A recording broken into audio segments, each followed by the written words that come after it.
I'm Matt Frank. I'm the director of the MFA program at Northern Michigan University. We're here in real life, in real space. These are walls that are encasing all of us. This is something. It's feeling quite electric. I don't know quite how to feel about it. Words are supposed to be my stock in trade, but they're elusive right now. So I feel like at least what I'm feeling in my heart could best be expressed with maybe just a sound effect. Whew. Yeah, all right. Eli, Roz, Ronnie, Sarah, Hal, Jessica, Maddie. Goodness gracious, thank you so much for making art at a time like this. You are our MFA class of 2022.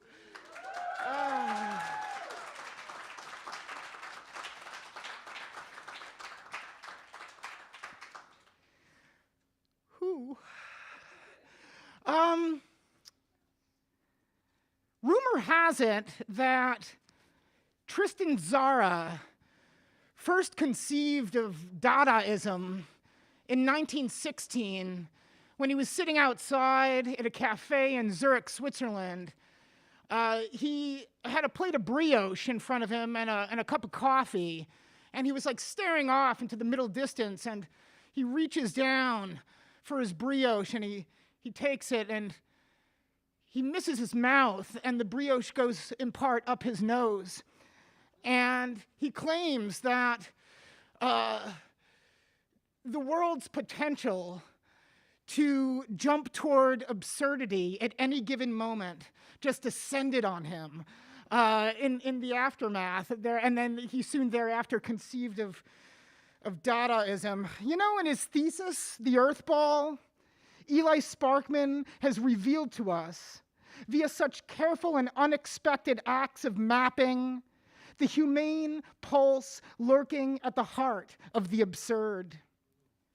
It's a book that turns Dadaism on its head and strips it of any unearned swagger, turns it into a lightning rod where the eco-critical meets the comedy of disappointment, and in such a meeting begin a conversation about how to make things beautiful again. It's as if Pynchon and Borges got together and decided to rewrite the catalog of Sherwood Anderson. An argument ensued.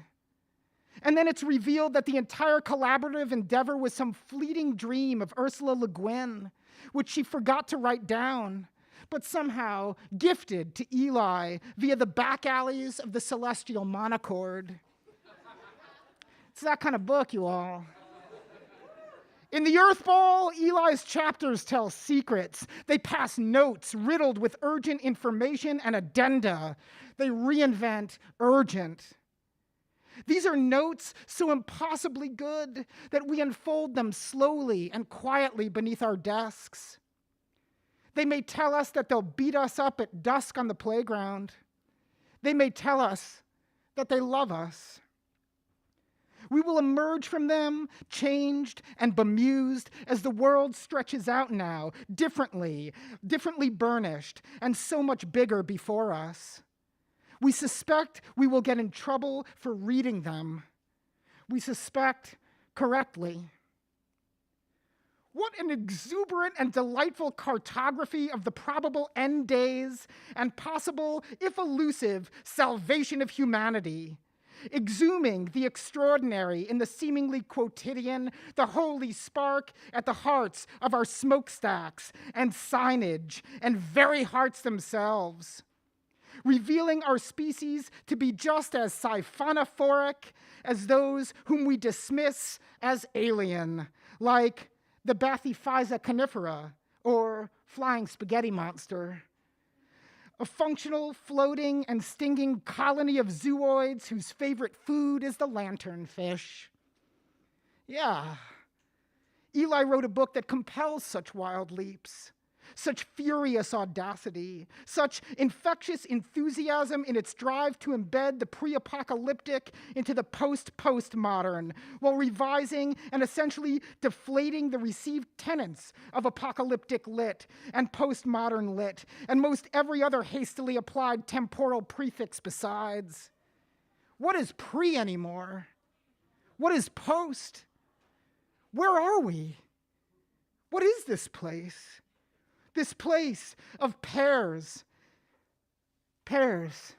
Yellow pears, Eli. This place of pears and butterflies and cardboard mines and sentient whitefish. This place of J.D. Salinger in the middle of combat having a conversation with a tree before weeping.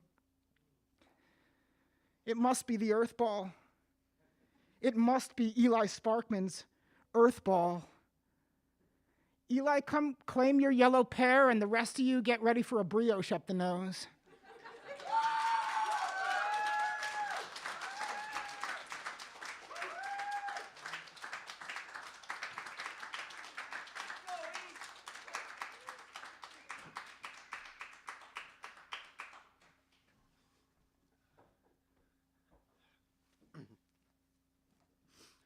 Thank you for that, Matt.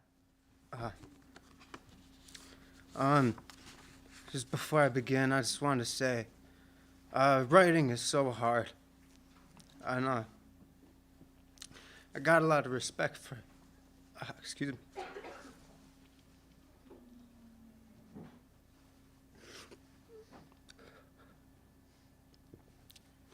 It's from my cohort, everybody who's been here the last 3 years. All of our teachers, all my peers in the department. It's a really hard thing to do every day. And just to add it, the only thing to know about my piece before I read it, I suppose, is that in my novel, each successive chapter, it's like a new mural appears in the town, painted by Lake Superior. In this chapter, that mural is of an ice cream cone made out of gasoline. It's the gasoline ice cream cone chapter. And sort of, we find ourselves at the end of the chapter, after our characters, Mariel Matthews and her boyfriend, Buckley Santiago, have like worked and like saw the gasoline ice cream cone mural and gone through a bunch of shit, and they're just exhausted. And so they're at home now.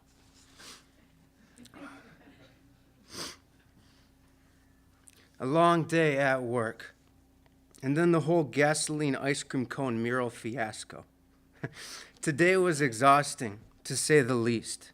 But Buckley and Muriel were home now, getting all cozied up on the couch with their pond green plaid comforter and a barbecue chicken pizza from the corner store. Remote in hand, they flipped through the strange myriad channels of cable television, zigzagging from one soundbite to another until they happened upon a program called American Pawn on the History Channel. They settled there, but barely watched the thing. Tired as they were, they fell asleep, holding one another, and the show played on, projecting its sound and light, vibrations, into the space of their living room. And thus, Hunter Express, American Pawn's cult of personality host, welcomed an elderly bald man up to the front counter. Hunter Express could have been Guy Fieri's twin brother, with his frosted tips and black goatee, but for the important demarcation that Hunter never wore button-up Hot Wheels shirts or anything floral like that.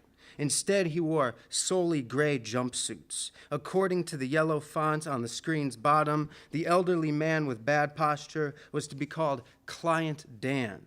Hunter Express rubbed his palms flat against one another, slid them up and down a few times, said, "Dan, my buddy, how are we doing today?" Client Dan, in turn, plopped a toolbox on the counter, said, "Oh, it's going, Hunter." He proceeded to unlatch the box and remove a plastic Ziploc bag from its interior that was filled with awkward-looking metal nuggets. Hunter Express said, with a finger to the chin, "What are these, Dan?" "Bullets," Client Dan replied, pulling one out, inspecting it. English bullets, to be specific, from World War II. And let me tell you, Hunter, all about them. In the beginning, see, things weren't looking so good for the Alliance. London, England was getting bombed day and night. The civilians of that city came to know they were going to have to sacrifice to win that war. So what they did is they started liquidating all their hard metals, forging them into bullets like these here. Silverware, candlesticks, you name it. These English bullets here now, in my possession, were made out of bed frames, to be exact. Imagine that. Bed frames turned into bullets. And with that, Client Dan gave the bag a quick shake for punctuation. In the background, a neon American pawn sign glowed swamp green. Muriel dreamt about horses in a pasture eating yellow hay. Buckley dreamt of a creature whose voice was made of rain and was allergic to oyster crackers. Hunter Express picked his bottom teeth with his thumbnail and said, "That's quite the history lesson, Dan. Thanks for that. Say, I've got my guys in the back room running numbers on some possible offers. In the meantime, I'd be intrigued to know how you went about acquiring these English bullets." Client Dan obliged the request, said, "My wife, little known fact, was English. Her parents made these bullets themselves. It's their bed frame that's in the Ziploc now." "Your wife okay with you giving these up?" Hunter Express asked. "How does that work?" "Well, my wife passed away a few months ago," Client Dan said. "That's why I'm selling them now." "That's heartbreaking, Dan. I'm sorry to hear that," Hunter Express said, and a small tear bloomed in the frosty-tipped man's eye. He blew his nose. He said, "God damn it, Dan, I don't mean to get emotional. Something about the pawn business does this to me. I want to be a professional.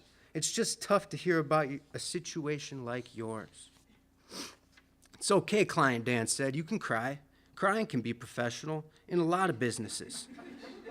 And he lowered his head here in acknowledgement of his grief, in acknowledgement of grief in business. "Look, Dan," Hunter Express said, "I hate to bring this up now, and I know you wouldn't cheat me, but I'm obligated to ask if you've had the time to authenticate these. Do you have proper certification?" Client Dan said, "As a matter of fact, I do." Here he pulled out a manila folder from the toolbox and then thumbed through the withered papers inside. "These," he flipped them over, "are letters that my wife's mother wrote to her sister in the English countryside.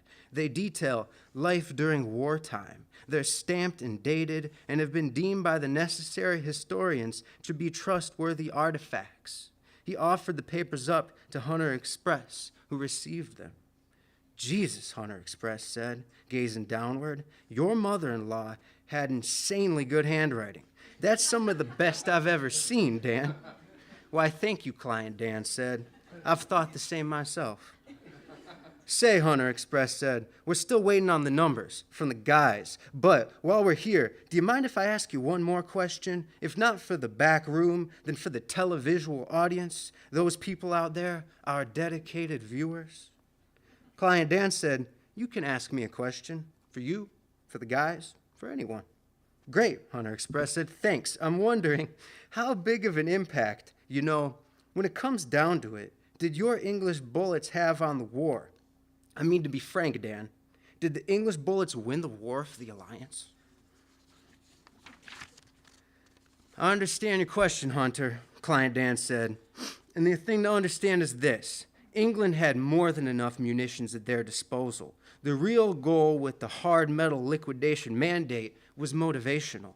For everyone to feel like they were in this war together. That everyone had a part to play in winning. Even if that part was as small as a piece of metal, it was still a part.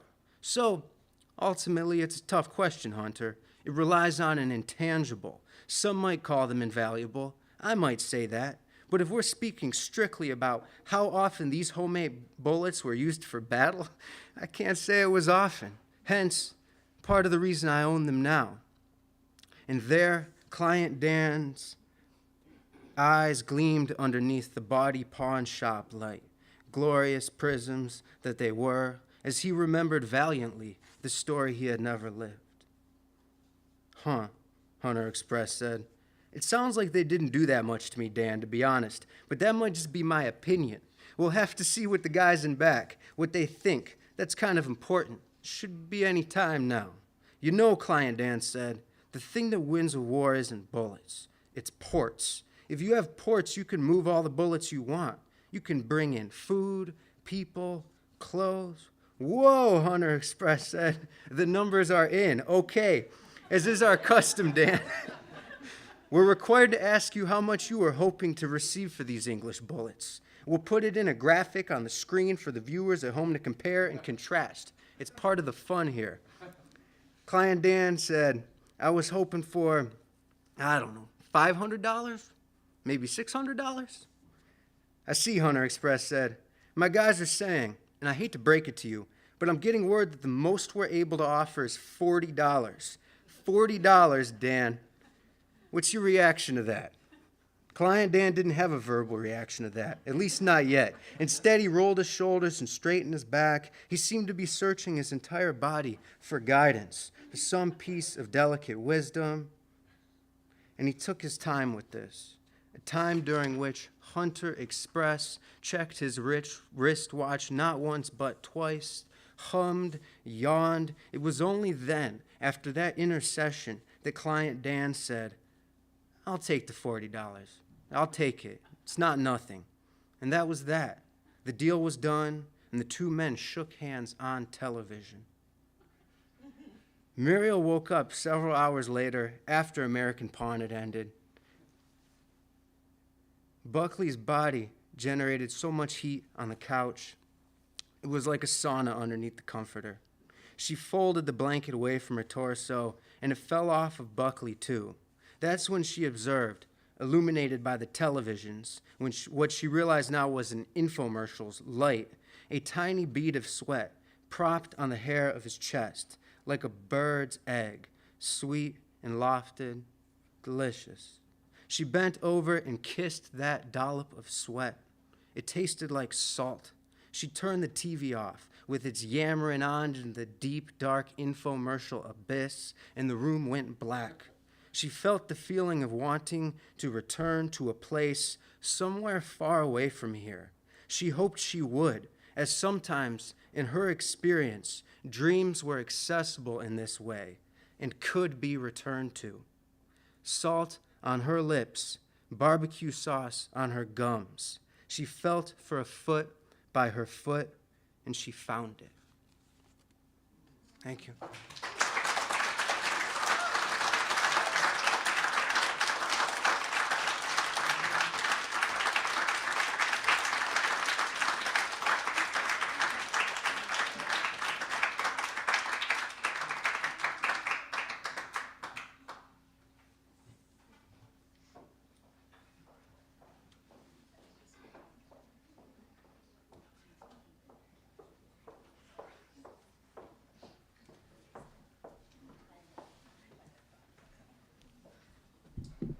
Hi, everyone.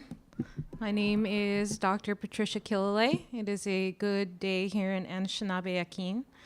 I have the honor of introducing Rosalind, or Roz, Roseborough. Writer and visionary Toni Morrison says, quote, "Everything I've ever done in the writing world has been to expand articulation rather than to close it, to open doors sometimes, not even closing the book, leaving the endings open for reinterpretation, revisitation, a little ambiguity. In the case of Roz's thesis, lies I've told myself, sometimes the story of the self is the door which must be opened.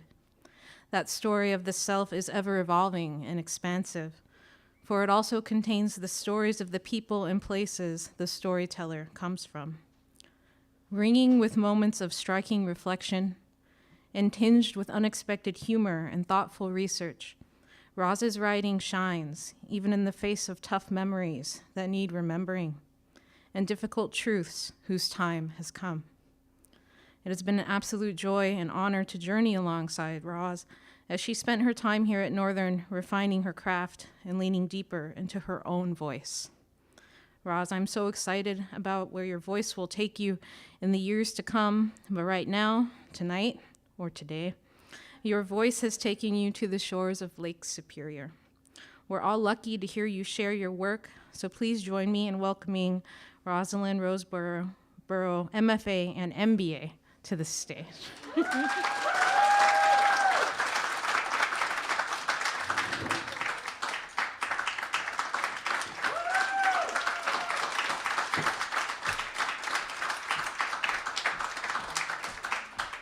Thank you, Dr. Killelay. And thanks, Mom and Dad, for making the trip, and thanks, Carrie, for coming in, and thanks for all of you for coming. I am not going to cry, not yet. So what I've got today is a kind of a condensed version of one of the, 15 essays that I wrote for my thesis, and it is called Perfectly Human. You know your friends don't think you're perfect, Eric says. I spin my head towards him, eyebrows raised, mouth agape. His face betrays nothing.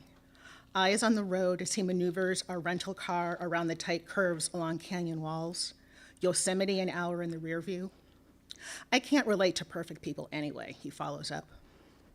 I know what you mean, I reply, even though I don't. In fact, I couldn't have been more surprised if he'd hit me over the head. Later, staring at a starry sky through the tops of majestic pine trees, your friends don't think you're perfect, echoes in my mind. I consider Eric sitting an arm's length away. Of course, he doesn't think I'm perfect. He knows all my secrets. But my other friends? Had they found a crack in the shield? Did they see the parts of me I'd rather keep hidden? Not surprisingly, I was a precocious kid. Piano lessons started at age 4.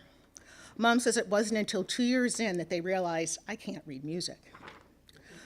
Later, my piano playing accompanies the West Avenue Middle School chorus, always ending with a curtsy, basking in the waves of applause. Other parents compliment mine as we walk to our cars afterwards. I'd like to think I accepted the praise graciously, but chances are that I was more than a little snotty about it. I live for accolades, from my parents, from my teachers, from those other parents. As long as I make everyone happy, I am a good person. Being good equals worthy of love. That does not mean I never do anything not good. That means hiding anything that can be perceived as not good. To wit, I'm 6. Mom tells me not to go to the neighborhood pond. I know how to swim, so it's not that. She just doesn't want me to go. Wearing a new shorts outfit, I walk down our steep front yard, across the street, through the playground to the pond. I don't recall if my friend Dean is there already or if he's the one who suggests we go. I stand on a concrete slab about a foot wide on the pond's edge. Dean pretends to push me. I flinch, lose my balance, and fall in. I could have just stayed away until I dried out, and Mom probably wouldn't have been the wiser. But I'm 6. I trudge up the hill, past the swing sets, up our lawn, and through our front door. Mom may, Mom may have been waiting for me. Mom, what happened to you? Me. Dean Keller pretended to push me and I fell into the pond. Mom, didn't I tell you not to go to the pond? Me. Yes, ma'am. Mom, sigh. Go to your room. But that isn't the last not good childhood behavior. One day when I'm 15, Mom leaves me alone so she can go get her hair done. Beauty salons for Black women function as community hubs, so there are no quick trips to the salon. Someone from my diving team had given me a cigarette, probably a Marlboro. I dig it out of wherever I'd hidden it. I walk to the bathroom, light it, then walk back to my bedroom. Sucking the smoke into my mouth, but not my lungs, I blow clouds of smoke out of my square window over the garage. What I see through the cloud makes me cough and rub my eyes, and it isn't the smoke. Mom's red Chevette is driving towards me. Apparently, Mom has forgotten something requiring her to return to the bedroom. The normal path to her bedroom goes through the bathroom. Mom, where is it?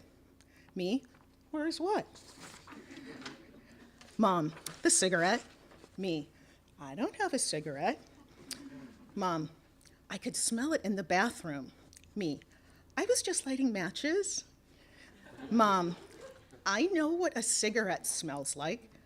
We'll deal with this when I get home. Once she and my dad come home, they order my brothers to their room and summon me to the family room. Mom and Dad sit side by side on the couch. I'm a few feet away on Dad's leather recliner, perched on the edge.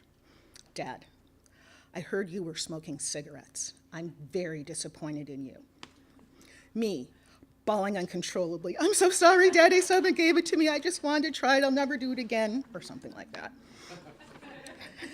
The threat of disappointing Dad works like a charm to keep me on the straight and narrow. Nothing happens to tarnish my crown of perfection. That will come later. Like many, I find myself facing temptations as a college freshman that I'd avoided in my earlier years. I don't drink or smoke or do drugs or have sex when I arrive because I think good girls don't do those things. At a Halloween party in a dorm room fashioned out of concrete blocks that would have been at home in a jail cell, a friend hands me a red Solo cup full of a bright yellow liquid. Ever vigilant, I ask what it is before putting cup to lip.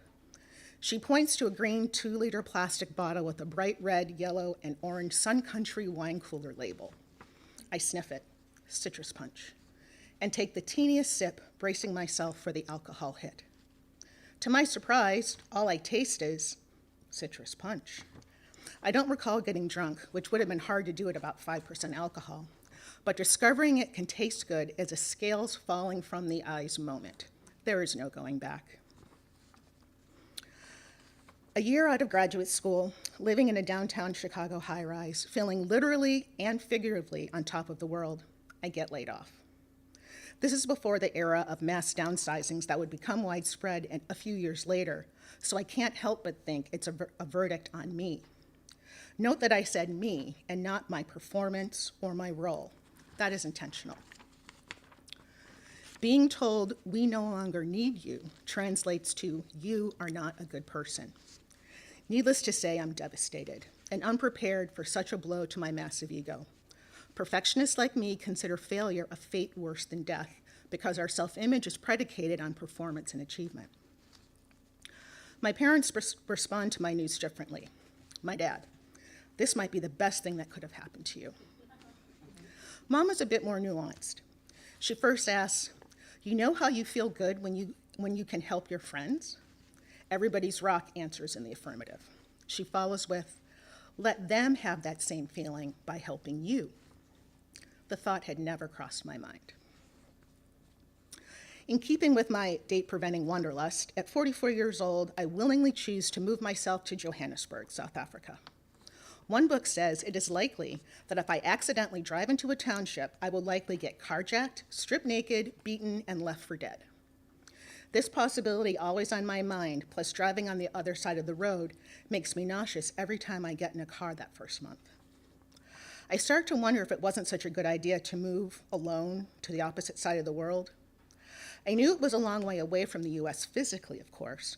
What was not prepared for, though, was how ineffective the shaky phone service and even shakier internet access would be at closing the emotional distance between me and everybody back home. What I resent most is that I'm supposed to like living in Africa, love it even. I don't feel like I can tell people how I really feel. Far be it for me to burst anyone's bubble. Good girls don't make others sad. I wait until the vaccine before returning to Chicago last summer. Long embraces and laughs with old friends, real pizza, Ann Souther cinnamon rolls, Cubs game on a sunny Friday afternoon, priceless. Leaving damn near kills me. I tear up sipping $18 wine at the Chili's at O'Hare. It is a mix of already missing my friends and knowing I won't see them for a while. That is, I won't have the comfort of physical proximity to them. The difference this time is that I say as much in my Facebook status update. In the past, I would have just said that I had a great time and look forward to the next visit. You could say my South Africa experience actually did teach me a lesson. Don't be a martyr. It's okay to be sad. And it's okay to let others know when you're sad. Even with all this, being vulnerable doesn't yet come naturally to me. There's still some of the keeping up appearances and beating myself up when I'm feeling down. Increasingly, though, when I do, I'm relearning the value in leaning on others. I now understand that I can be the good girl and make mistakes. I can be happy and sad and confident and insecure and still be super Roz. I can let my friends see the less than perfect me, secure in the knowledge they love me anyway. Eric recently reminded me that I'm not the only one reflecting on what's really important during COVID, once again reminding me that I'm human. And that's more than enough. Who can relate to perfect people anyway?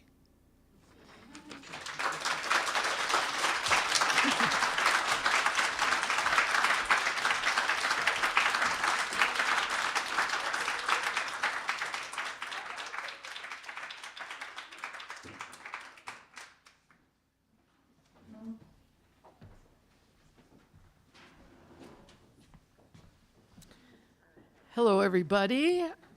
This is my favorite event of the year. And we haven't been able to do this in 2 years, so it's so exciting tonight.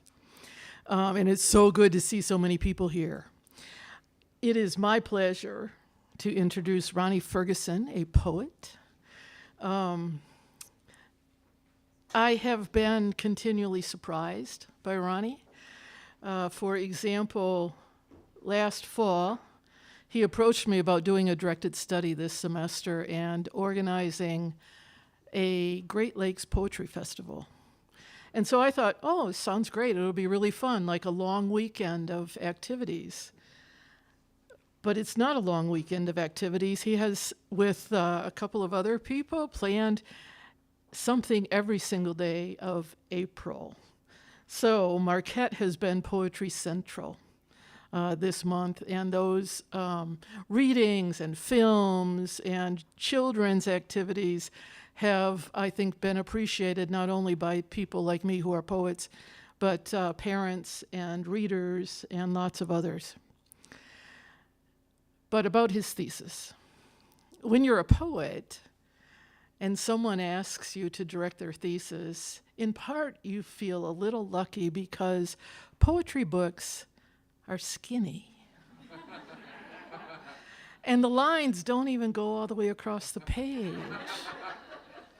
You know, you read 50 or 60 words, you turn the page, you do that maybe 30 times, and you've read the whole book. Now, that is not to say that poets don't agonize over every word. We certainly do. It is a majestic but a fearful calling when you're a poet. We sit at our desks all morning long, and at the end of the morning, we break for lunch and we have a line. And then we come back after lunch and we realize that at least half the words in the line have to go. But not Ronnie. He brought me the first section of his thesis in October or so, and it was an entire ream of paper. And I thought, this isn't what poets do. We have blocks all the time. We only write in little bits. But he brought me another ream of paper and another ream of paper, and his entire thesis is not only extremely long and filled with really interesting poems, but it also has drawings in it. It has links to films.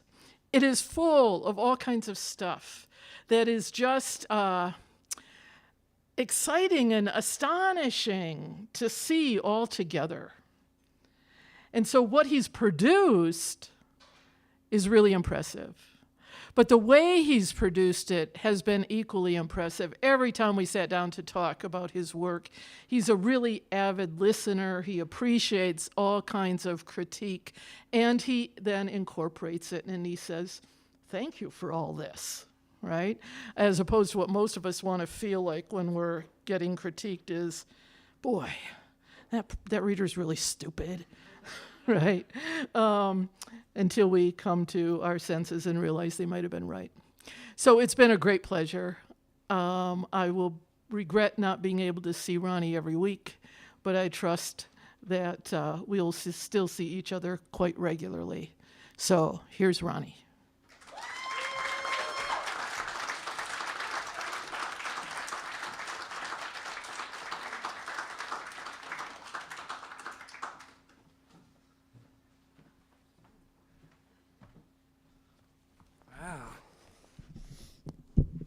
I feel like we're like winning Academy Awards tonight or something. I think I got a best T-shirt with like deodorant stains on it. That's what I got. I worked on that joke all day. You could give me more. Jeez. So before I read, I just got a couple poems to share.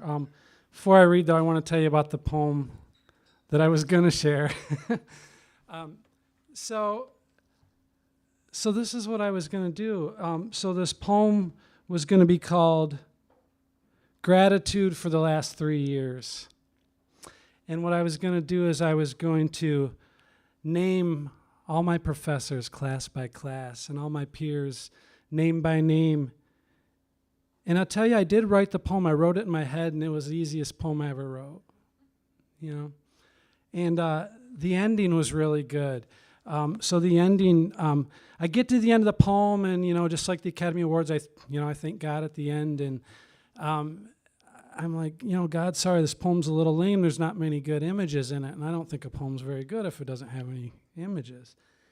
And so I conjured this little dog, and he's going across the park, and he doesn't have a leash on, and he's the cutest dog you ever seen, and he's got a backwards cap on, some Air Jordans, and a shirt that says, I'm free, and at the end he's going down the hill, and this is the line that kills me. This is going to be my closer, my mic drop. He's a little less full of shit, and I hope that's true for me. So I want to thank all you professors, and many of you are here, and especially want to thank Lynn and Madeline and my dear friend and brother Marty. It's just been a great pleasure. Please keep your hatchets in your holsters tonight. I'm going to read something I wrote last night to start. I wrote it at Marty's workshop, and the prompt was, we got to praise something about yesterday. And that was tough for me because I went to the dentist yesterday. So this first one's called Dental Pleasure. They take teamwork seriously, talk over me like old friends. The assistant pulls back my cheek. The dentist pokes and pokes me with a dripping needle.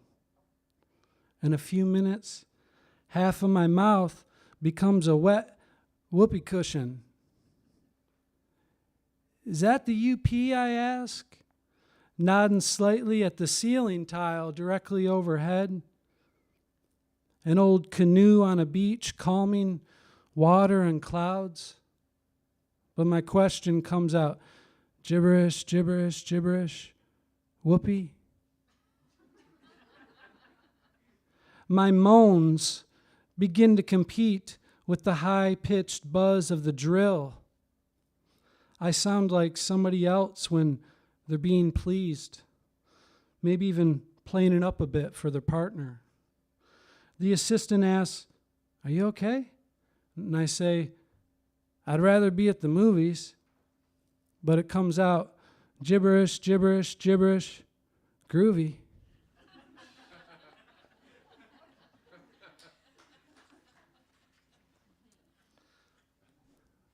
Thank you. This one is called Last Day of School Feeling.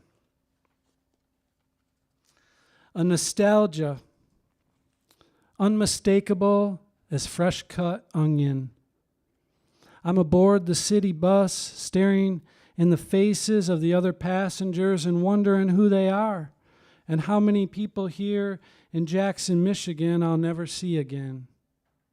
And who could have been a real friend, maybe even a girlfriend I met on the street or at the video store, a girl with sweetness to spare. It's purgatory without a TV or a yo-yo, because what the hell can I do with this feeling? The guy across the aisle, harassed by some demon, mutters profanities, but what can I do?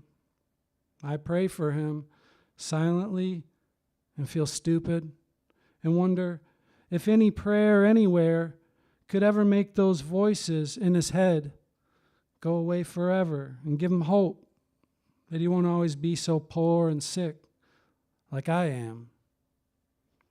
I got about $14 on all my cards combined, so what the fuck can I really do anymore? Besides ride the city bus to search for a job that doesn't exist when my son's at preschool, only to get off near the woods with a borrowed gun in my backpack and take one last stroll just for me. When you're poor, you understand why someone might lie down on the sidewalk in winter. My roommate skipped town, and thankfully my new landlord agreed to let me out of the lease early, though our friendship really just started. It's almost over. I'll be gone in a few weeks, and really, what can I do about it? This moving business is all for the best. I really do know that, but still I'm helpless in my hurt, like growing pains in my calves. I'll miss the old ladies from church who are always full of dating advice. I'll even miss the gal who was obnoxious and loud with her speaking in tongues when I was trying to pray through divorce. She's just the same as me, wanting anyone to hear her inside where everything is naked and it really hurts. Wanting anyone to tell her she's found the perfect balance between crazy and cool. Put an arm around her and say she's precious just the way God made her.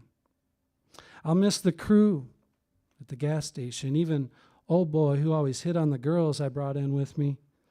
Whether they were my girlfriend or gay and proud didn't matter.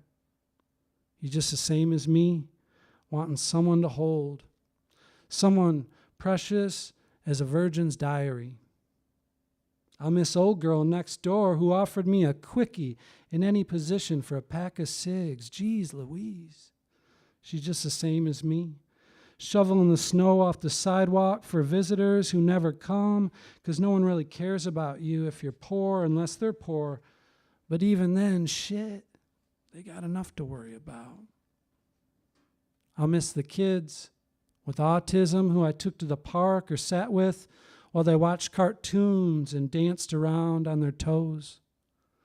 They are just the same as me, because we all could use a break every day from this pain-in-the-ass life, along with a good dance, to wrap all our worries and frustrations in a warm coma, so we can get out of our bodies and mingle with the good spirits around the hospital beds of the people we can be when we forget to meditate. One little girl played the same minute of Pocahontas over and over for hours. The death of Cocoam.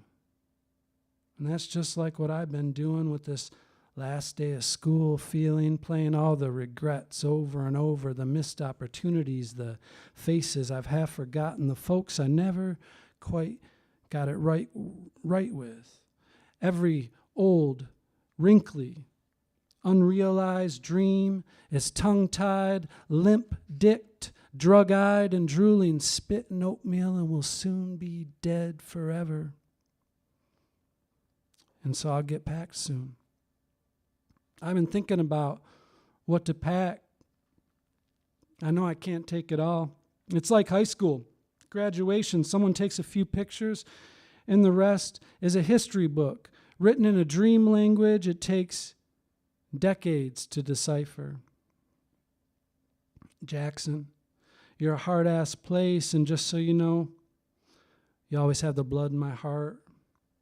I'll come visit when I finish killing my weariness and loss of hope, find you running further away from the walls of the old prison.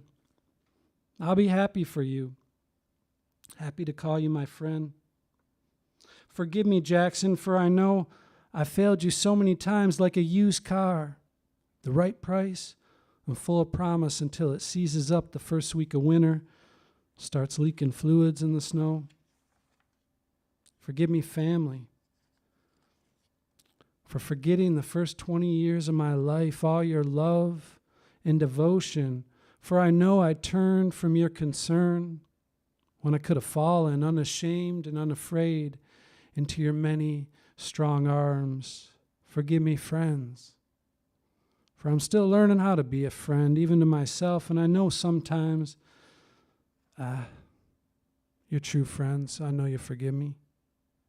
And forgive me, Lord. I offer you my confession now, because there's some demon harassing me that must get out and find another piggy. Perhaps somewhere I was raised to feel guilty for attaching myself to a place in this world. Even the thought of my son's love is smeared with sadness. I can see every germ in his orange sippy cup because of this last day of school feeling that will not go away. I mean, what can I do? I wish he could know me even more than he does before it's too late. I wish he could know every hair in my father's beard, every hair in my nose. I look out the window of the bus at a certain townhouse where I spent most of our nights this past summer, where my girlfriend and I made love all the time on her bedroom floor, quiet under the window air conditioner, quiet because her ex still lived with her. I'll never forget the way we fit together and the smell of that carpet. But my boy, he's already forgot her name. And the heat wave, and fuck, we haven't been sledding yet like I promised, but I plan to keep that promise. Because if I learned anything here in Jackson, promises mean something, and people change sometimes just to stay alive, and there's no easy way to sum it all up. A million moments, every fight, every love affair, every prayer, every story I read to my boy, every song I sang to try to help the child within me sleep naked before the Lord, every time someone smiled at me and owned me with their smile. There's no easy way to sum it all up. Like in the movies, when someone is about to die and their life flashes before their eyes. A birthday cake, another birthday cake, the birthday cake with the 1957 Chevy, and I blow out the candles, the red kickball I begged for, popping under the car, mommy and daddy here and there, usually crazed or crying, but sometimes laughing, and always the same age. The baseball cleared the fence, another baseball hit the pocket of my glove, but skipped away the lonely days with only a basketball and a rickety hoop nailed to the barn. And then one day, God said, let there be go-karts. And man, was it good. The prettiest girl I ever saw, bug-eyed and beautiful, laughing at a rich kid's joke, and another girl in the pool at the New Year's Eve lock-in lets me feel her upstairs and downstairs, and I'm startled by the warmth of her vagina. A funeral, and another funeral, and my father's strange smile before he said, it's okay, son, he's in heaven now. 9 a.m. and I'm still restless for more. Alcohol, coke, cigarettes, sex, a metal in my heart, cold as a frozen machine gun, that awful goatee I wore at the wedding, the look in her eye when she said she was pregnant, the quiver in her bottom lip as my face went white, the whispers in the dark while we shared a pillow, the love and the tears to God and the whispers back, and of course, the diapers, the long halls of divorce, the portraits of the people who loved me and loved my boy there and there and there, and then they're gone, and all of it under a terrible cloud of could have done this, wish I had the strength to do that. Am I an alien who missed the life meant for me because some half-ass fucker jumbled the coordinates and now I'm stranded in the wrong galaxy? Good God. All of it under a terrible cloud of this last day of school feeling. And then it ends with the final exhale, and the screen goes black, and everything is quiet, and there's a waiting, because something's got to come next, right? I remember the first time I came to Jackson. It was a year or two before my first mustache. I was visiting the girl who'd become my wife. I stopped at the gas station off the expressway sometime around 2 a.m. Some drunk guy dressed as Marilyn Monroe walked up to me when I was picking out a pop, reached out, grabbed me and my goods, asked if I had anything going later. I did, so I told him that I did, and I knocked his hand away, kind of laughed about it. It's been just like that these last days in Jackson. A tug on the nuts I didn't see coming. But it really didn't hurt anything. Because underneath it all, life is just a lover trying to love another who's tough to love. Thank you.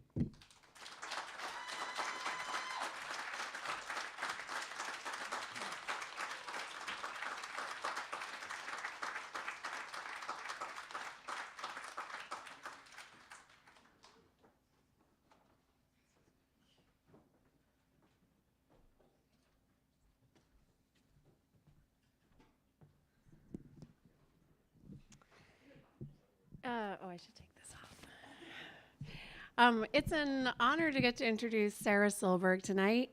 Her work, which is beautiful, intersects with trauma and loss and threads that wind through her thesis and emerge in characters like Josef Ehrlich, whose alter ego superhero, the astonishing Phantom, helps him navigate New York after being forced to leave his parents behind in Poland.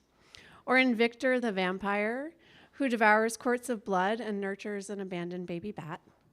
Or the many characters who populate Deep Earth, a story in flash pieces that unpuzzle a murder mystery in 1940s West Virginia.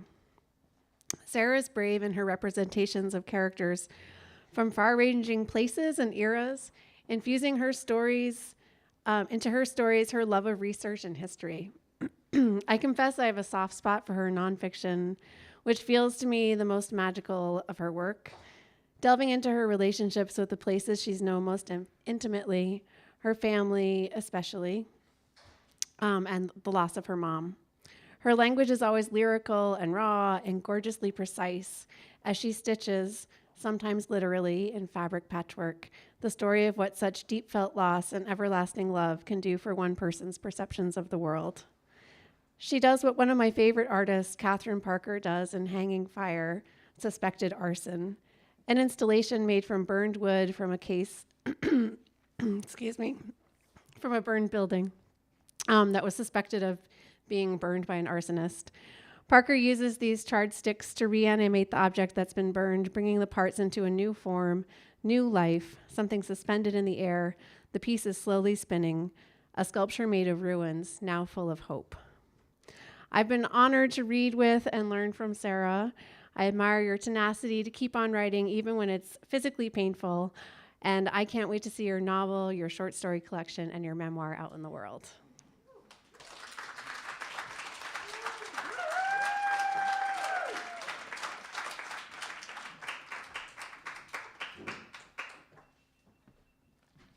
Thank you so much. Thank you to Dr. Rachel May for being my amazing director.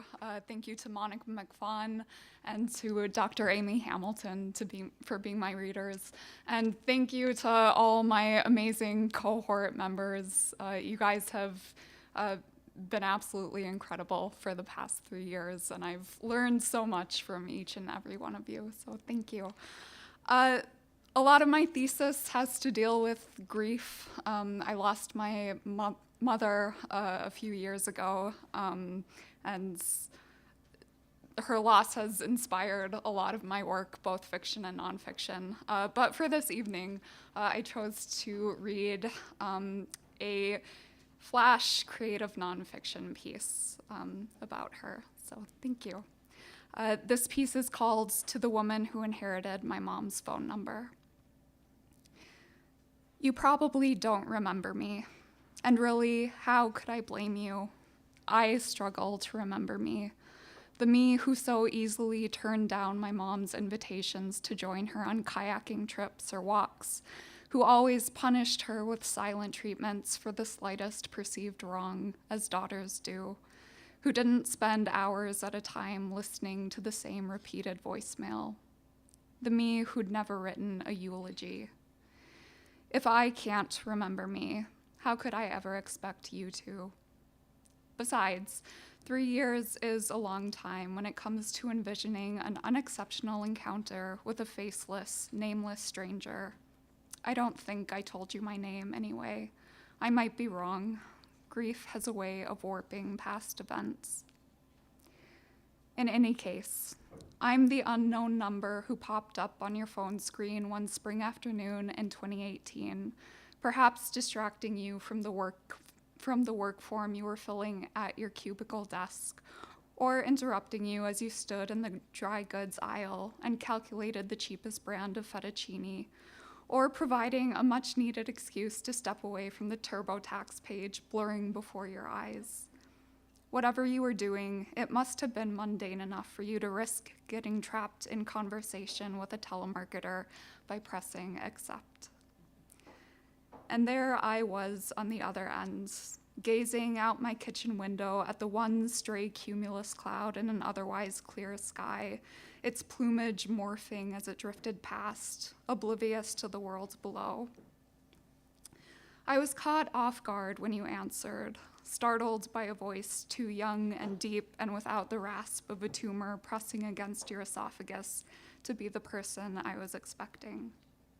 Do you remember my confusion? My sudden shift in cadence from something familiar and slow to the fast, higher-pitched tone I always fall back on when making polite small talk with strangers?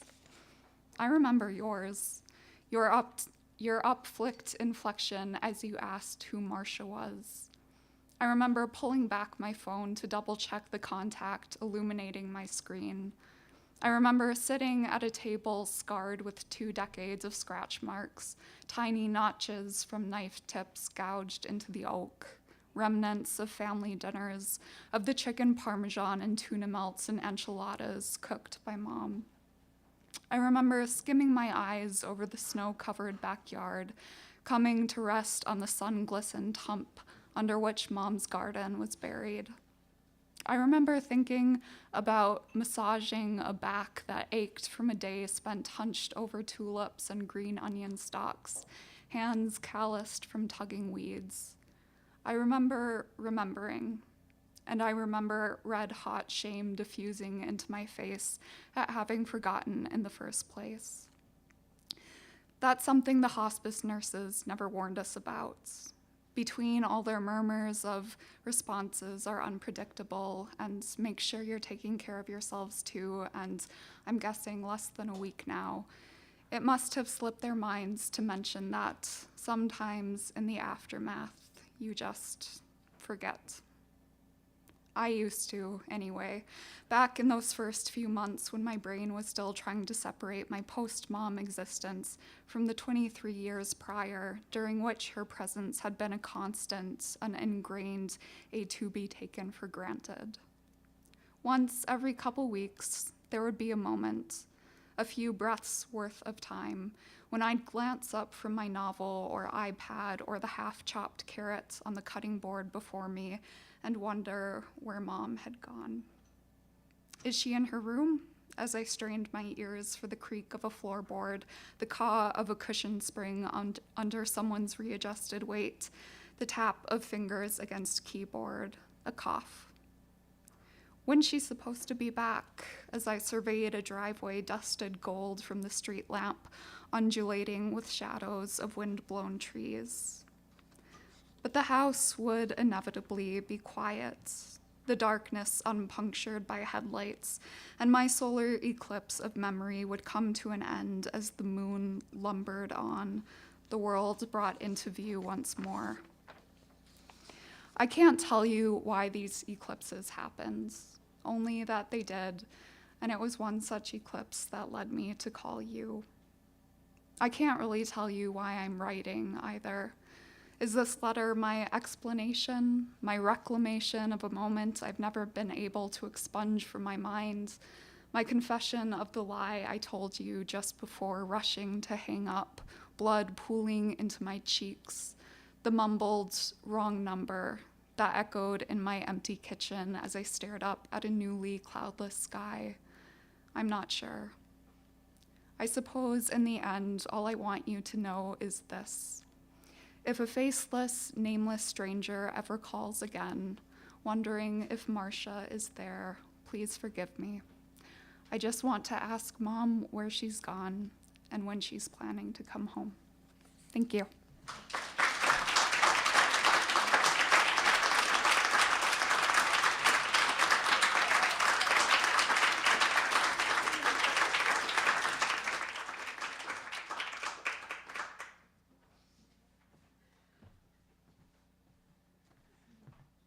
Yeah, thank you all so much so far. We're going to take a 15-minute intermission to refresh our plates and our glasses. Know this, we ordered 10 pizzas. Jets delivered 20. Eat a lot of it. And if there's like leftovers before you leave at the end of the night, fill your pockets.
Is anybody? Oh, that did it. Did it?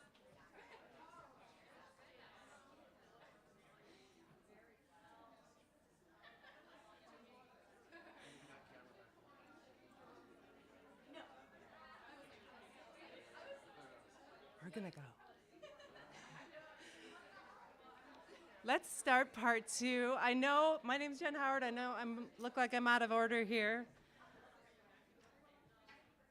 But Dr. Kia Richmond couldn't be with us tonight, and Hal, she sends her deepest regrets. She's so distraught that she can't be here to introduce you, but she has sent me her introduction, and I can read it to you. I put on my reading glasses. Hal Houlon's Master of Fine Arts thesis project is a young adult urban fantasy novel. Hal's manuscript, Raised in a Shockwave, is a piece of teen superhero fiction that focuses on neurodiverse characters living and working in a contemporary city during the aftermath of a serious event potentially caused by a conglomerate called Mendacium. Their thesis also includes an analysis of the DC Comics cartoon Static Shock, which was one of the main influences on Hal's project. In addition to working as a graduate teaching assistant, Hal has won an award from Flying Ketchup Press for their fiction piece, The Loving Kindness of Pigeon Feathers and Jazz Music. Nice. And has published other pieces such as How to Poach Eggs in 14 Easy Steps in Press Pause Press's literary magazine. It has been a pleasure working with Hal and learning from them.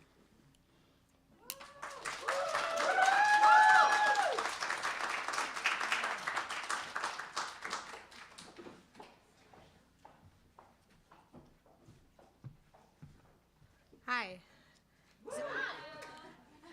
Who made the mic high? I don't like this. Okay, some of us are short. Hi. I'm just gonna read my silly little dedication, and then I'm gonna read from about the middle of my book. It's my favorite part, so I decided to read that part. The things that you need to know about the first half is that everybody has superpowers. They're like 15. The main character, the I person in this, she can talk to computers. Her best friend can teleport. That will become important. Things that have happened. On homecoming weekend, everyone found out that a very bad thing is happening to their community. It is potentially earth-shattering. Crucially, it happens on a Saturday, and so everyone just has to go to math class on Monday. Over that same weekend, the school bully who has been picking on Kendra since she was in 6th grade had a revelation and decided not to pick on anyone anymore. That will also be relevant. Here's the dedication. This work is dedicated to my beautiful found family, without whom I never could have completed this project, let alone have made it good. T, Hannah, Rebecca, David, Autumn, Maddie, Z, and my sister Heather, who has been with this project for the 11 years that it has existed. I love all of you. We love you too. Oh, my mom's watching on the live stream. Hi, Mom. There's cursing in this. I've decided I'm not sorry. This is chapter 13. Going to school on Monday was bizarre. I'm usually pretty ambivalent about school. It's a thing I have to do, and it's something interesting, and my friends are there. But that day, it didn't seem logical to go to school. I kept waiting for Mom or Dad to ask if I wanted to stay home. I guess they were waiting for me to communicate my needs the way you're supposed to. Instead, I picked up my oatmeal and bananas, got dressed on autopilot, thinking people are being poisoned, now I have to go to math class.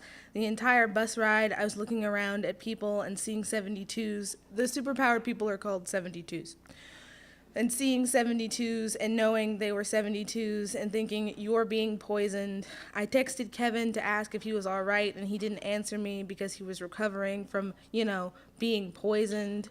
I told all of this to Martinique while we were at our lockers before homeroom. Aren't your parents psychologists? She wrinkled her nose. Shouldn't they know what a mental health break is? I shrugged. They probably think I'm fine because I got up and went to school. That's something a fine person does, something you do when you're fine. Martinique looked one way down the hallway and then the other. You want a ditch?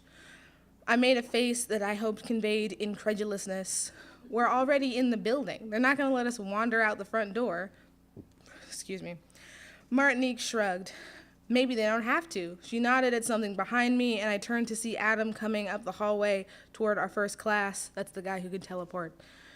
He waved at us, and Martinique gestured for him to come toward us. Usually, Adam said hi to Martinique and I in the morning and just headed off to class. He had all these weird fake rules in his head for when he was allowed to talk to people and who he was allowed to consider his friend. For whatever reason, the rules wouldn't let him talk to me until we had already sat down in Mrs. Sipowitz's English class first thing in the morning. Thus, he looked a little bewildered at Martinique, grabbing onto the sleeve of his hoodie and leaning in close so she could whisper, "Hey, do you want to skip school?" "What?" He looked around the hallway in case there were teachers or orange-sashed safety patrollers nearby. "Do you think we can get out of here?" Martinique rephrased. She put a hand on my shoulder. "Kendra is traumatized." I rolled my eyes. "Oh." He looked at me. "Do you want to leave?" I didn't want to come, but I didn't tell my mom about what was going on.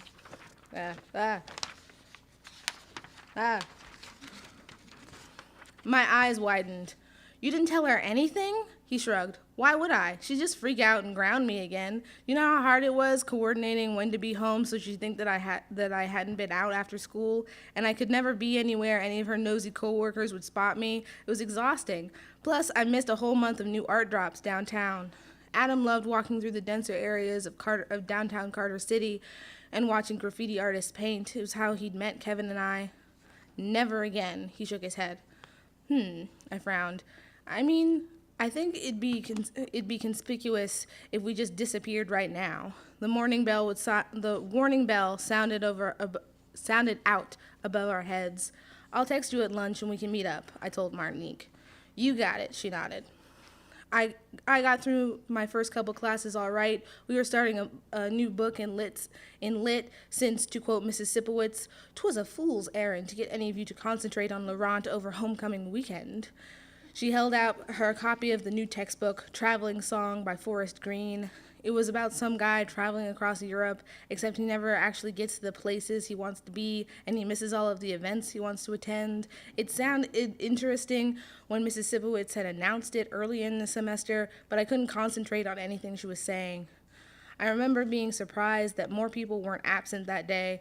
Everyone in this class had been at homecoming, and all the 72s present, all 19 out of 25 of us, had either been a part of the search parties or the effort to find the bath bombs.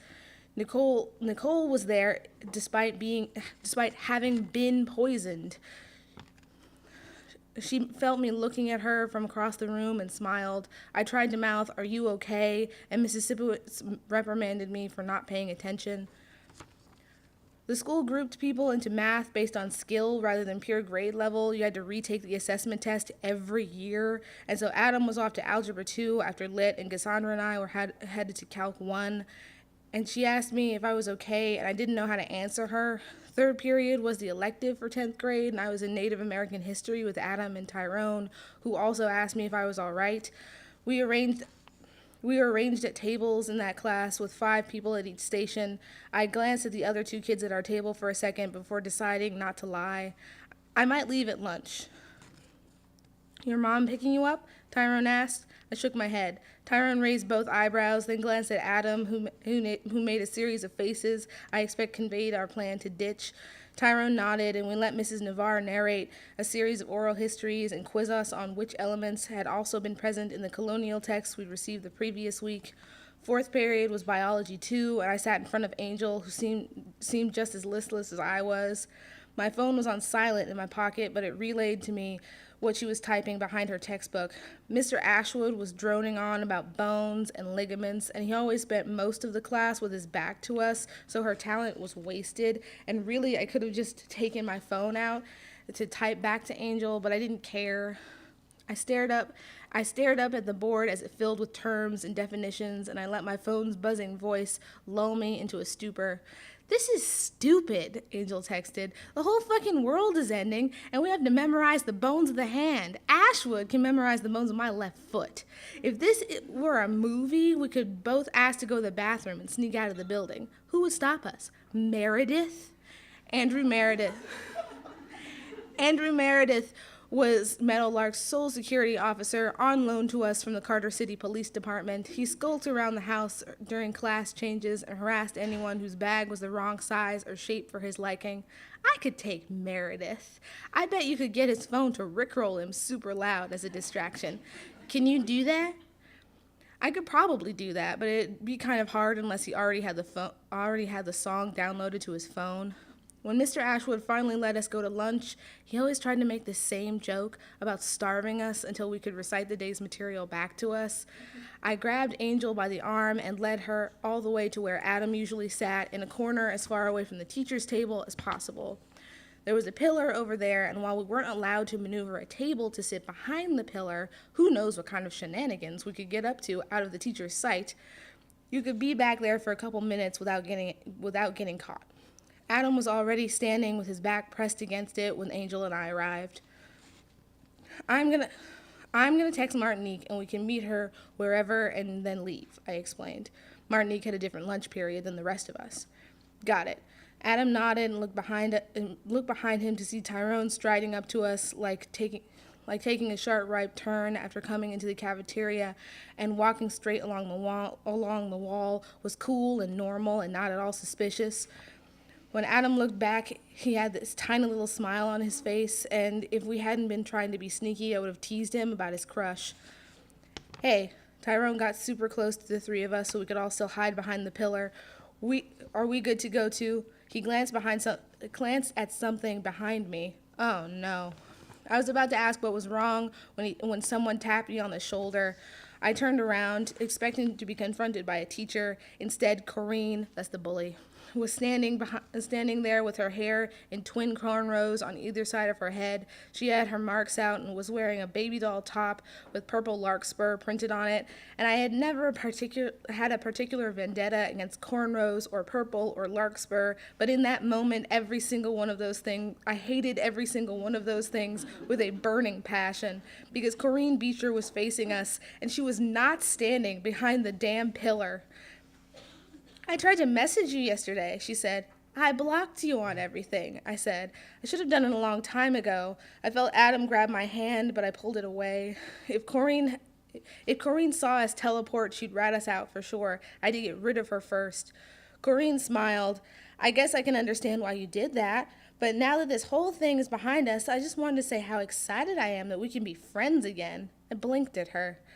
I was wondering if you wanted to sit together at lunch today since... Are you fucking nuts? Angel said entirely too loudly. Thank you.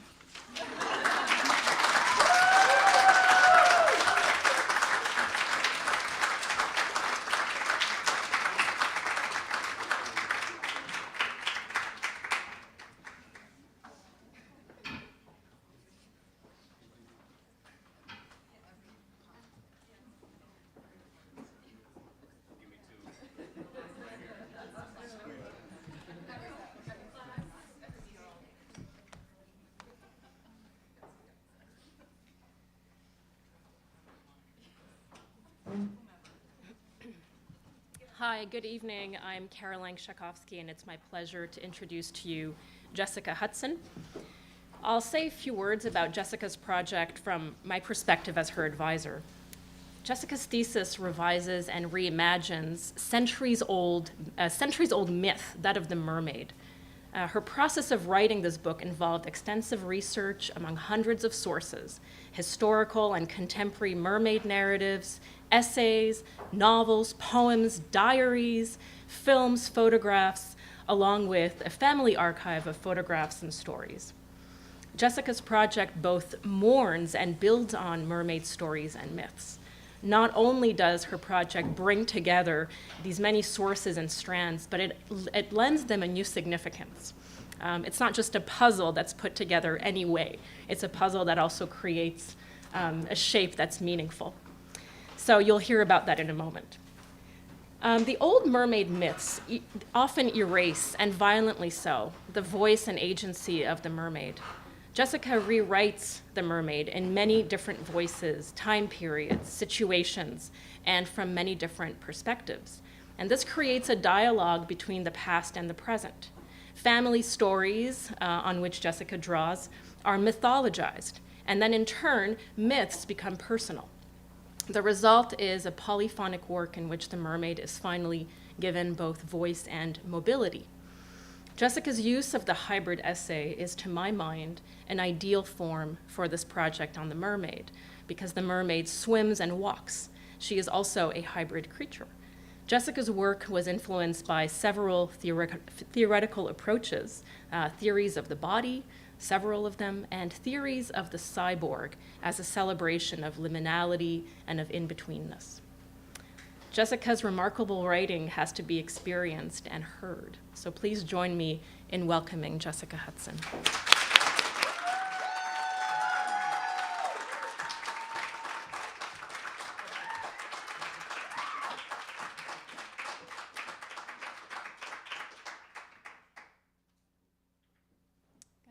Try to get this turned on. Okay.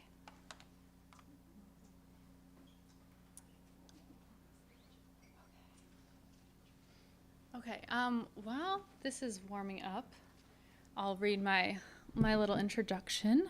Hello, everyone. Thank you, Caroline. I don't even know where you went, but hi. Yeah, my name is Jessica Hudson, and the title of my thesis is Only Underwater Can We Breathe, the Book of Mermaid Contemplations. Okay, I'll go ahead and full screen it. Oh, I got it. Okay. For this project, I studied the mermaid as a site for feminist engagement and female agency. In my essays and poems, the mermaid becomes a lens through which I examine the intersection of myth, movies, and motherhood, as seen in the lives of my grandmother, myself, and 1940s pinup girl and film star Esther Williams.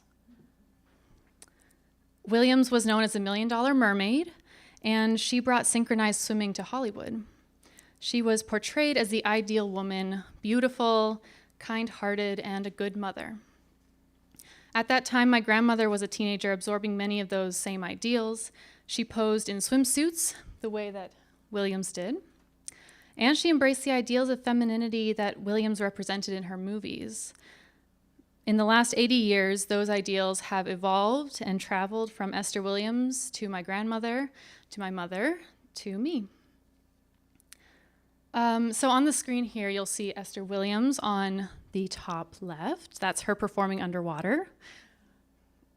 My grandmother is on the top right. She's posing in a swimsuit on her toes, like Esther Williams often did.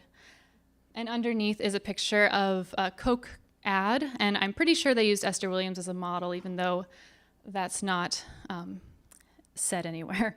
But that looks a lot like her. Coca-Cola, it plays a big part in my thesis too. So tonight I'm going to read excerpts from the opening essay of my thesis.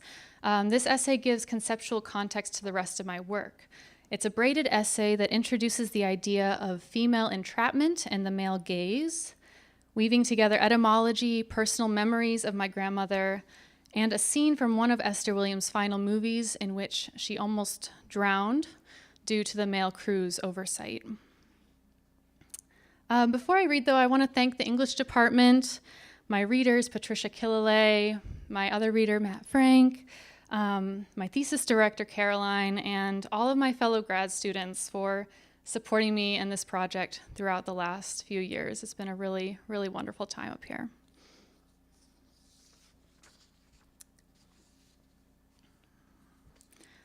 This essay is called The Rapture. We begin with a woman in a box. To be clear, I do not mean a metaphorical woman in a metaphorical box constructed of gender constraints and assumptions about femininity and topped with a solid glass ceiling. No. When I say a woman in a box, I mean a flesh and blood woman who is smiling and spinning in a hollow box constructed precisely for her. And this woman who is smiling and spinning in this box is dressed in yards of flowing white chiffon swirling around her limbs.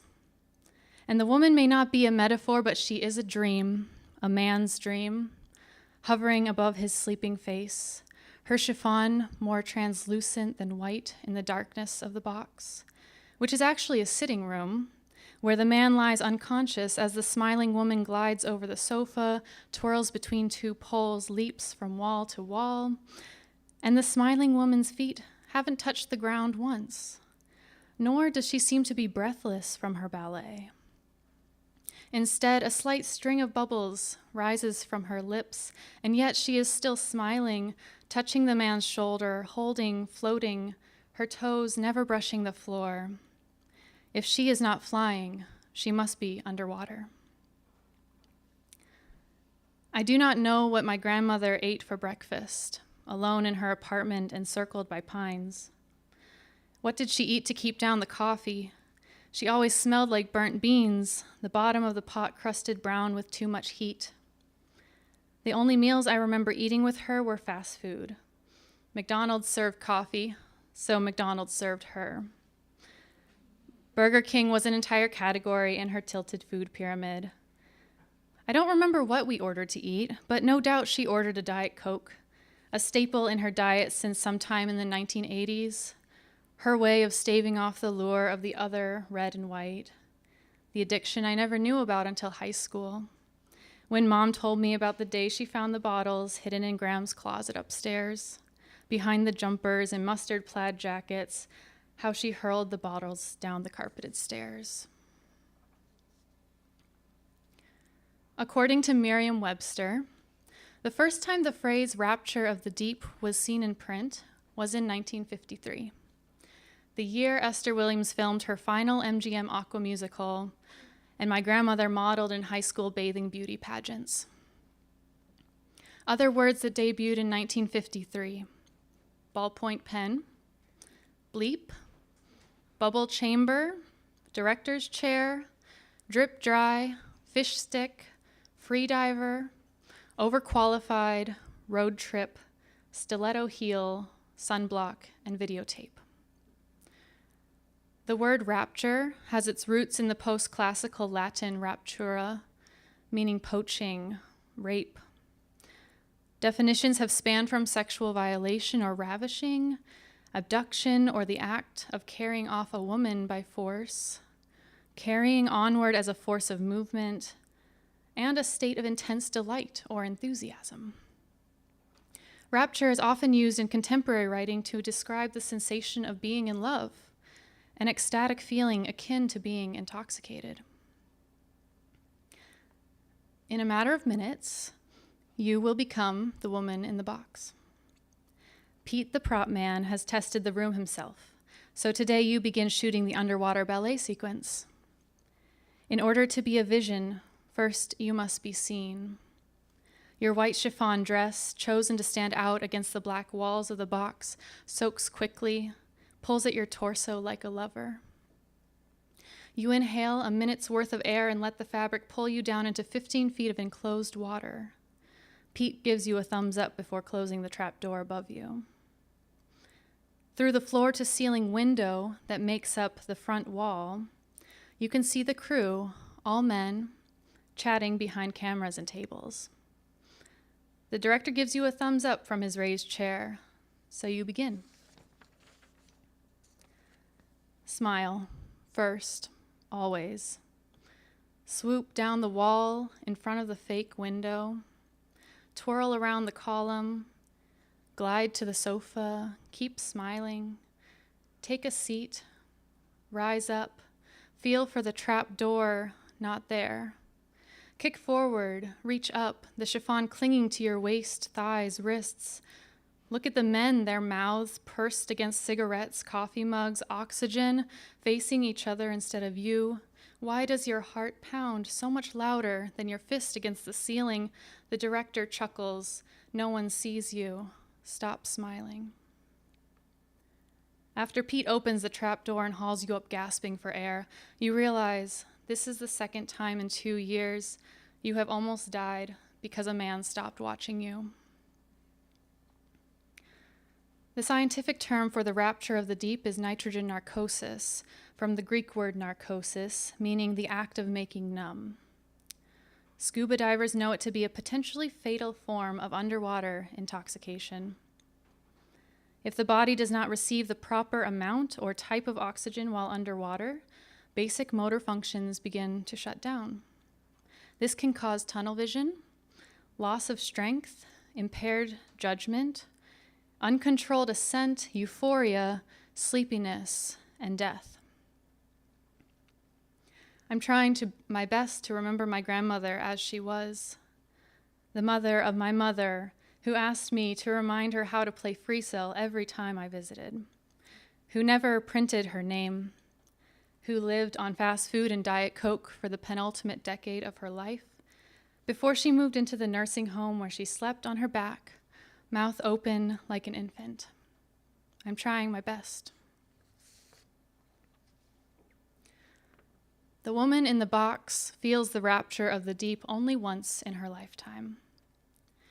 When the glassy calm settles over her body, she wants more than anything to lie down inside the giant clam set piece, hard pearl for a pillow, and fall asleep.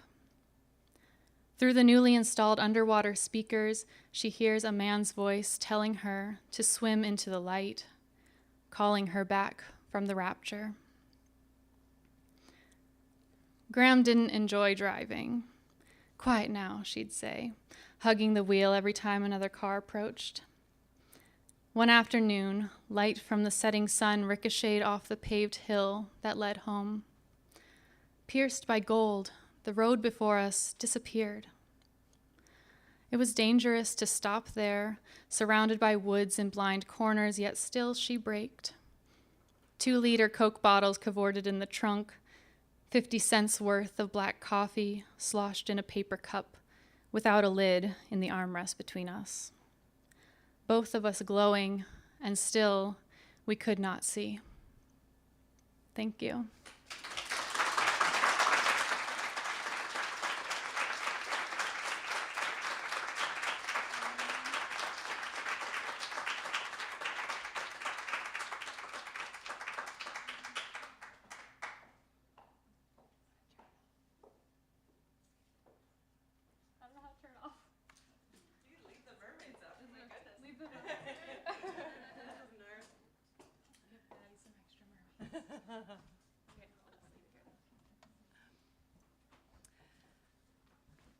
Hi, Maddie.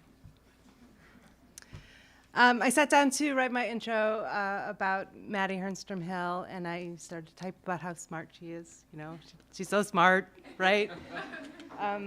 Every time we meet for our thesis, I learn something about space or birds or cloning mammoths or whale falls. She's a scholar, and her interests are wide: history and literature and science. But it's kind of a misleading way to talk about Maddie, because to engage with Maddie and with Maddie's work is really first to experience warmth and curiosity. And she's brave. She kayaks with alligators. She kayaks near alligators, I guess, maybe is more the point. But I've seen pictures, it's amazing.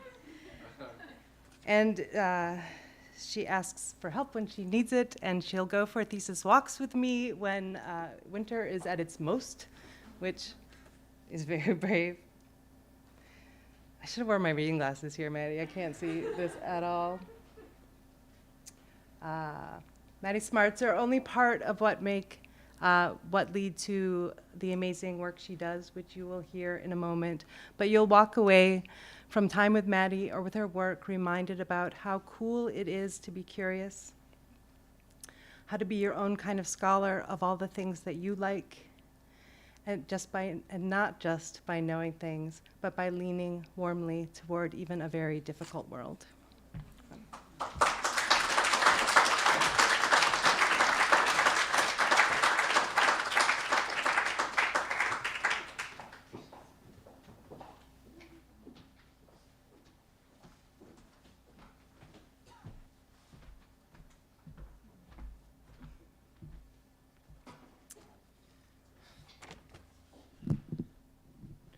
Is this fine? Oh, yeah. Excellent. Jen, what the heck? Thanks. That was like really way too nice, which is how I feel about like everybody in the room tonight, the faculty that I've worked with, people in my cohort who are just redefining like MVP every single day, the folks who are just out here tonight, thanks for coming. It's like finally we get to be with people, and that's super wonderful. Thank you for like coming and being here with me and with like all of us together as a community. You're really wonderful. It's not as like articulate as what Jen said, but I feel it really deeply in my heart. We feel it in our hearts too. My God, see, this is what I'm talking about, you guys. It's messed up. My thesis is about miracles, kind of, and it's also sort of about space and saints, and whales have really like slid their way in there somehow, because I guess they're pretty miraculous. The piece that I'm reading today is just about space. It's about peculiar galaxies, so I wanted to start off by telling you a fun fact about whales. Since like we're not getting that side of the research, which is that there is a pod of belugas in the St. Lawrence River up in Canada that have basically adopted a narwhal into their pod. We don't know how this whale got there. It just was lost, I guess, but it found a family of whales of a different species. And that's like so wonderful. That's our little fact for the day about whales. Oh, let's talk about galaxies now.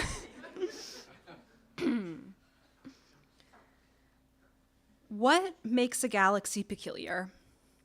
According to Halton Earp, who published the Atlas of Peculiar Galaxies in 1966, a peculiar galaxy is a galaxy whose shape does not quite adhere to, quote, the schematic idealization of the Hubble sequence of nebular forms. The Hubble sequence is the morphological series through which astronomers divide galaxies into three distinct categories: spiral, elliptical, and lenticular. It's a visual classification system. An elliptical galaxy is an oval. It's a single bright spheroid. The lenticular galaxy adds another element, a flat-seeming disk, sort of ringing what astronomers call the galactic bulge, which is a concentration of stars in the center of a system. Spiral galaxies are the most ornate, with both the galactic bulge and the disk wreathed by a brilliant whorl, the arms of the galaxy, which hold the stars that are still being formed. We live on the Orion arm of the Milky Way galaxy, about 26,000 light years from the center. The shape of the sequence itself is usually referred to as the, quote, tuning fork. Most diagrams depict it as an initial string of knobby oval galaxies, then a split at the lenticular, and two forks which represent two different types of spiral galaxies. Calling this instrument a tuning fork has a certain metaphorical elegance. A tuning fork does, after all, help tune a musical instrument to an exact pitch, and we know for a fact that the universe sings via the constant release of low-level background radiation, which has been happening since the universe first got here in the Big Bang. Nevertheless, I personally think that this fork more closely resembles a wishbone, that springy instrument which helps a bird's shoulders withstand the rigor of flight.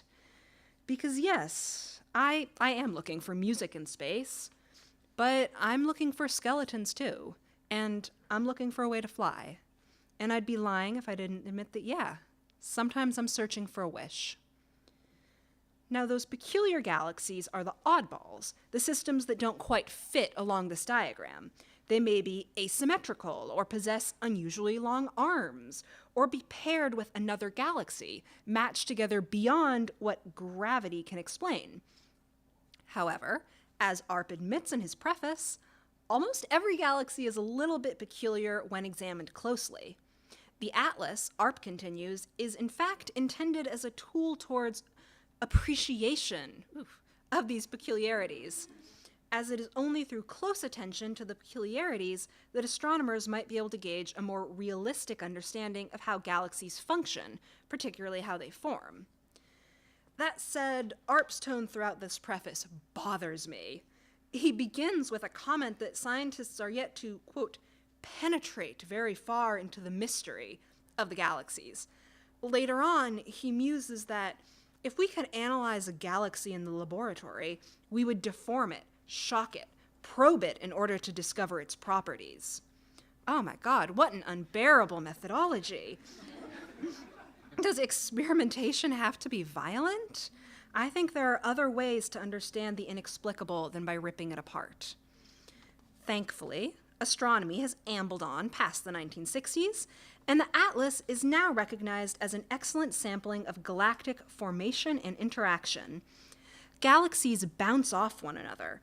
They merge together, they fall apart, they dance together in orbit. There are galaxies which have been orphaned by larger galaxies, and others which have been consumed by them in a phenomenon known as galactic cannibalism.